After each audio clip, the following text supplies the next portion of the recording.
Hallelujah! Muli po tayo po isasamba, magpupuri po sa ating Diyos.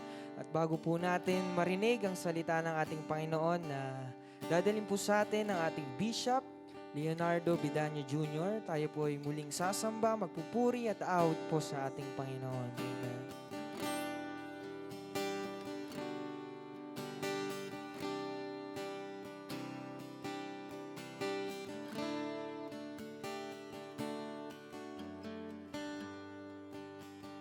To your hands I commit again, with all I am for you, Lord. You hold my world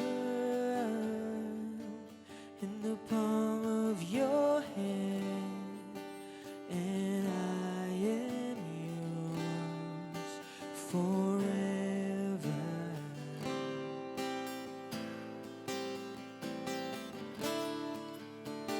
Jesus, I believe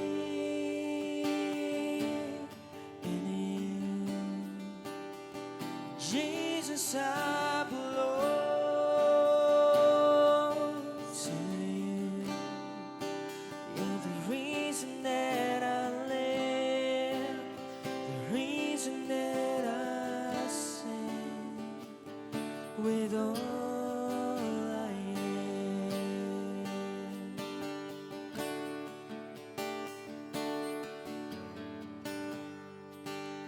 I walk with you wherever you go, through tears and joy. I'll trust in you,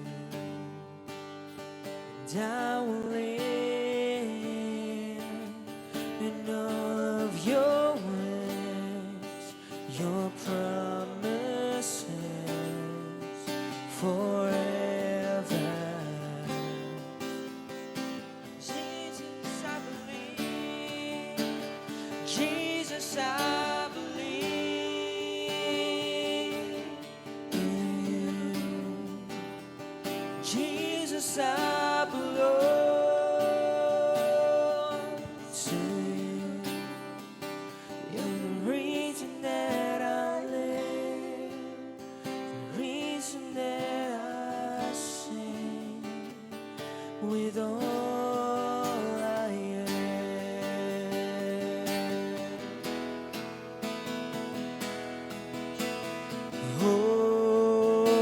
Hosanna in the highest.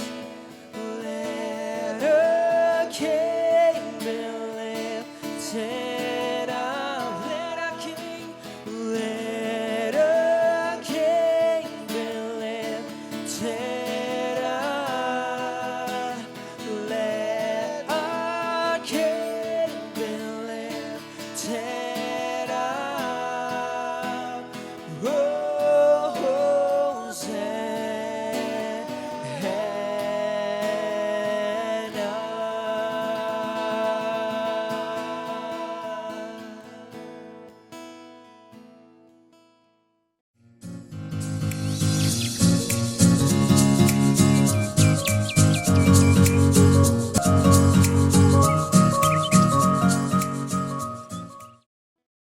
Magandang araw po sa ating lahat, sa ating minamahal na Mayor, Lani Mercado Revilla, sa ating Vice Mayor, Karen, at sa lahat ng ating mga City Councilor, sa mga Head Department po natin ng City Hall, sa lahat ng empleyado.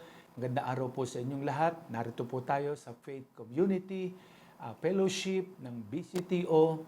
At ito po ang inyong lingkod, Bishop Leonardo Bedanya Jr. Sa oras na ito, tayo po ay manalangin muna bago po nating pag-aralan sa maikling sandali ang salita ng Diyos na nagbibigay buhay. Tayo po ay manalangin. Ama naming Diyos, sa pangalan na aming Panginoong Hesus, salamat po Panginoon sa iyong kabutihan, sa iyong proteksyon sa aming buhay, sa iyong pag-iingat. kinikilala po namin, Panginoon, na kung wala ka, wala po kami magagawa. Sa oras na ito, nagpapakumbaba kami sa iyo at sa iyo po namin pinagkakatiwala ang amin pong pag-aaral ng iyong salita.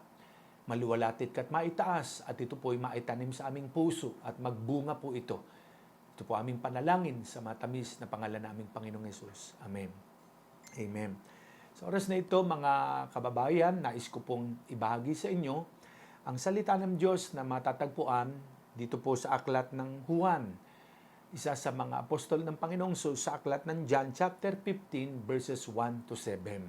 Basahin po natin. Jesus said, I am the true vine, and my Father is the gardener. Ako ang puno ng ubas at ang Ama ang nag-aalaga ng puno.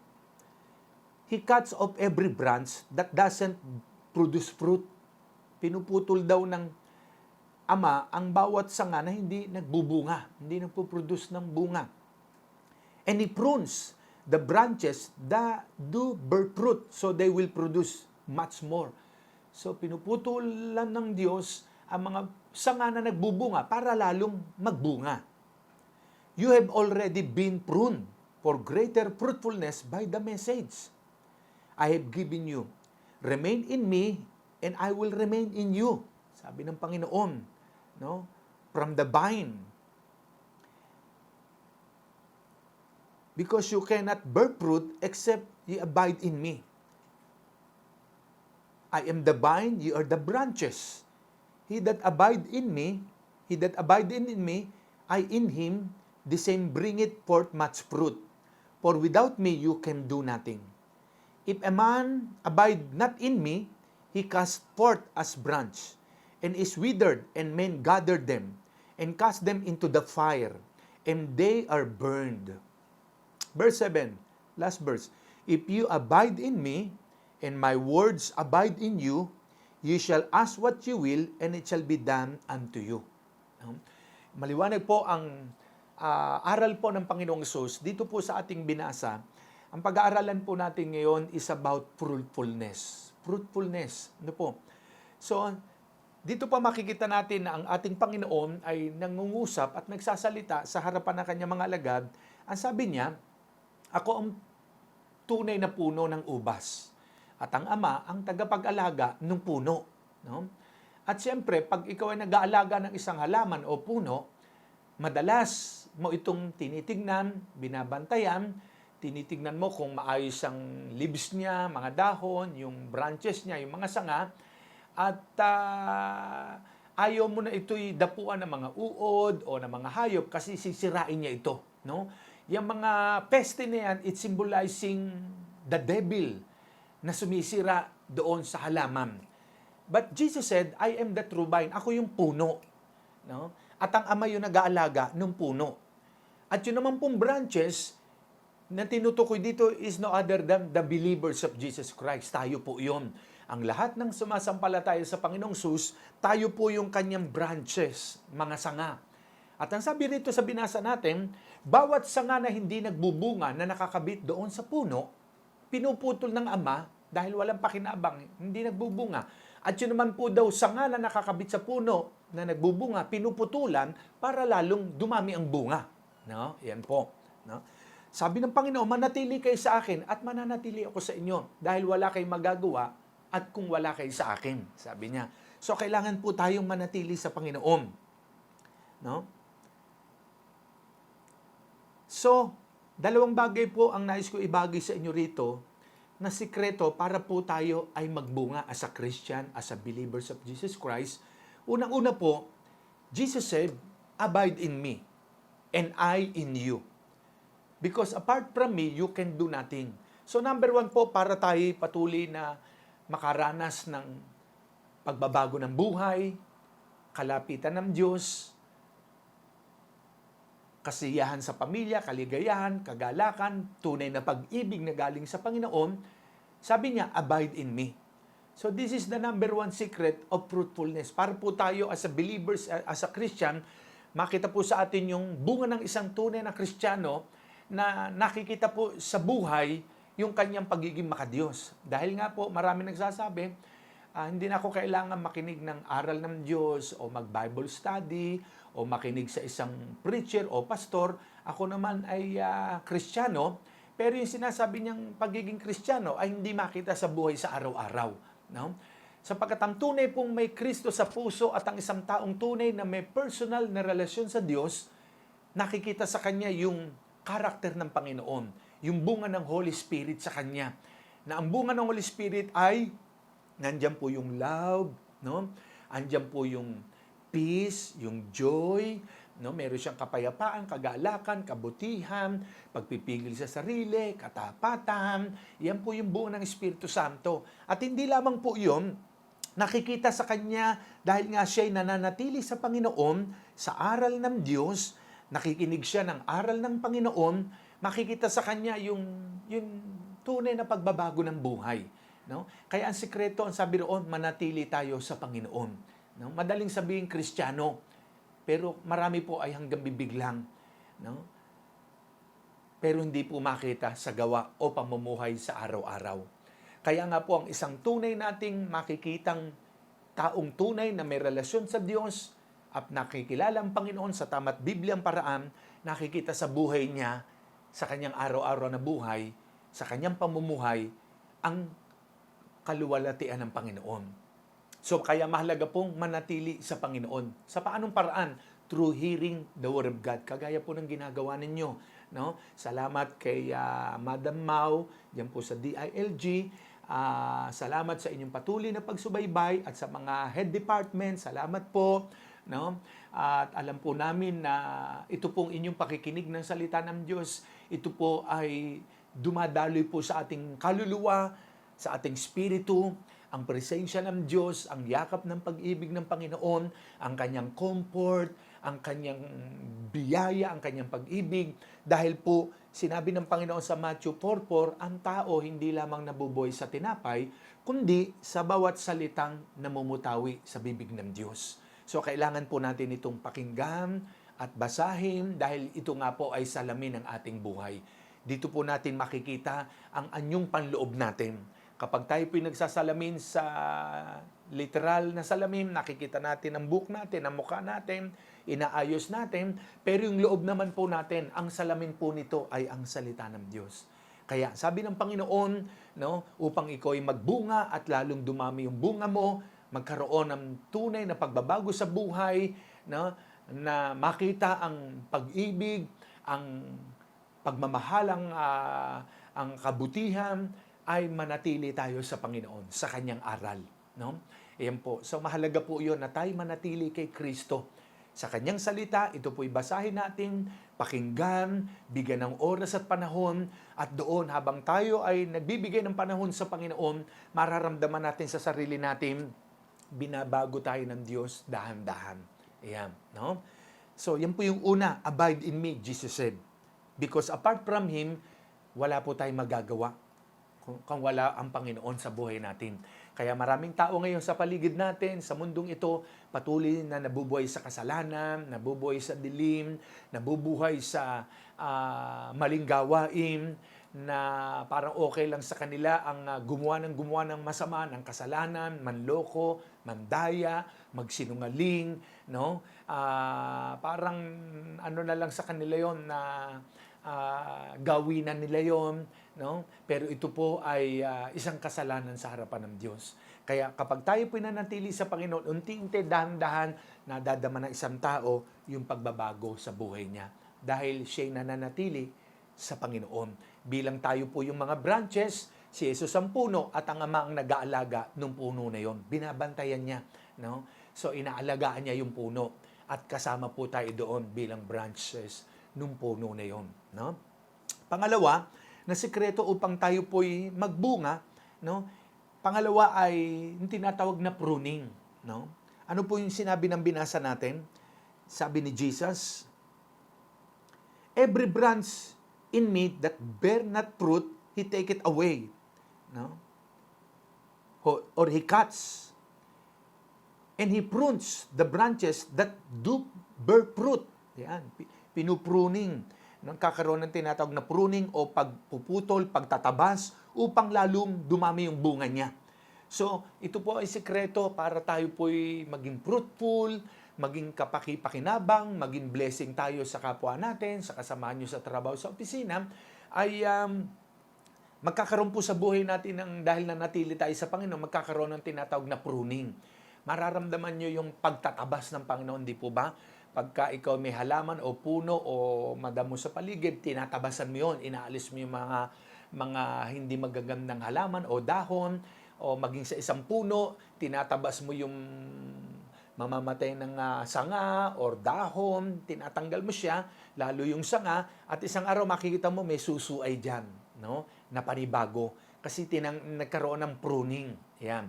So sa buhay natin, there's a time na ang Panginoon ay may mga bagay na aalisin sa buhay natin. Na kung minsan parang ayaw mo, parang masakit, na kailangan mong alisin yan, pero kailangan mong sumunod kay Lord dahil gusto mong magkaroon ng pagbabago, kahit parang minsan masakit, ayaw mo dahil masarap ang isang gawain na yon, pero kailangan tayong sumunod.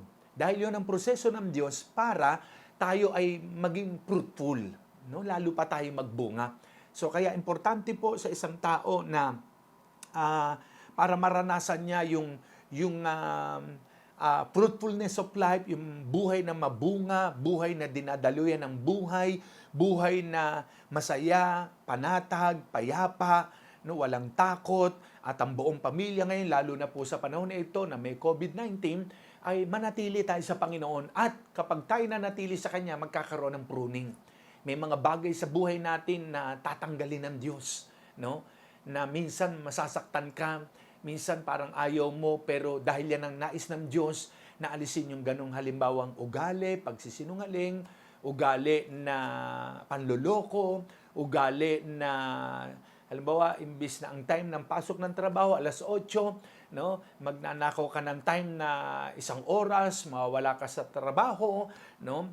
O di kaya malilate ka, o di kaya uuwi ka maaga, hindi natin na itatama yung oras ng tamang pagtatrabaho, no? So, unti-unti, babaguhin ng Panginoon yung ating karakter, yung ating puso, at buo nating pagkatao, no? Maging sa relasyon po sa pamilya, sa mga anak, sa asawa, sa loob ng tahanan.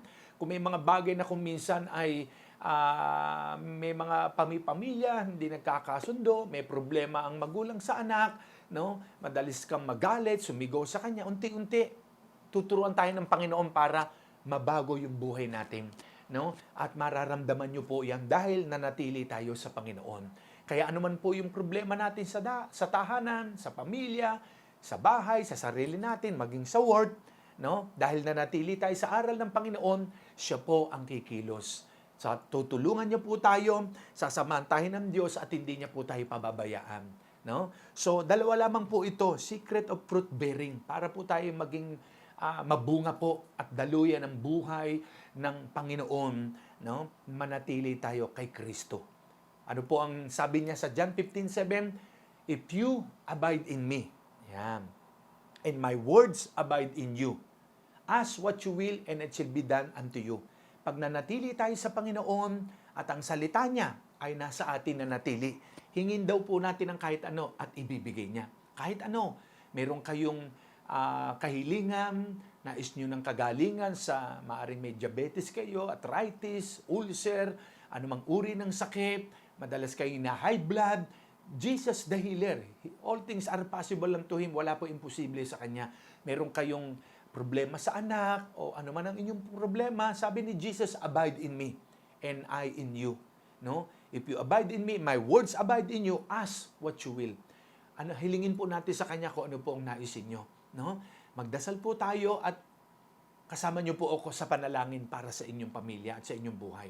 Sige po, yumuko tayo pumikit saglit, tayo po'y manalangin.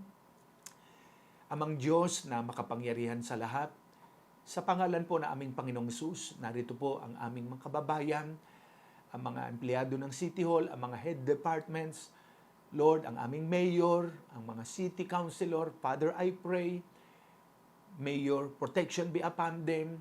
Tugunin mo ang kanilang mga prayer request sa iyo. Ikaw ang Diyos na hindi nalimitahan ng layo, distansya, oras at panahon. You are the God who omnipresent God, omnipotent God, all-knowing God. Lord, i-bless niyo po ang kanilang buhay, madama nila ang yakap ng iyong pag-ibig. I release, Lord, I declare your blessing upon them in Jesus' name. Salamat po, Ama. Pinagkakatiwala ko po sila sa iyo, ang kanilang pamilya, ang kanilang buhay. Ilayo niyo po sa COVID-19 na ito, sa pandemic, sa pesting ito. Lord, ang pamilya ng bawat isa. Marami pong salamat. We give you praise, we give you honor and glory. In Jesus' name, Amen. Salamat po na marami mga magulang kapatid. Yan po ang sikreto. Abide in Christ at makakaranas po tayo ng pruning at ang pagtatabas ni Lord sa buhay natin at patuloy po tayong lalago sa pagkakilala sa Kanya. God bless you all. Amen.